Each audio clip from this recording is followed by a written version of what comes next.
Welcome to Sweet Life Beat Life. We hope this video helps. You start by selecting every clip you want to change. Shift plus click to multi-select in the timeline so you act once for all. Once done, make sure clips are linked or unlinked according to whether you want connectors to move.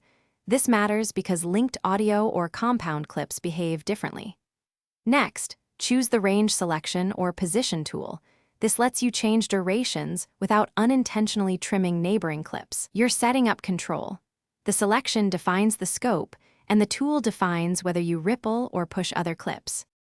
Now you change the actual duration. With all clips selected, open the inspector and enter a numeric duration or timecode. This directly sets each clip to the same length. Alternatively, use the Retime menu, choose Custom, then set a target duration or percentage to speed up or slow down evenly. This preserves pitch if you keep audio controls enabled. For fine control, add Retime handles to individual clips so you can nudge a single clip without affecting the group. These methods ensure consistent, predictable timing. Finish by playing the edited segment and rendering if necessary so you hear accurate audio and see frame-accurate timing.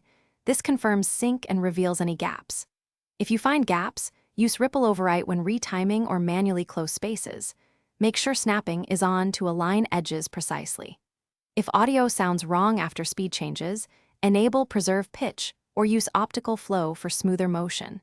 These fix pitch and frame interpolation problems. If something still fails, undo stepwise and reapply the retime with different settings.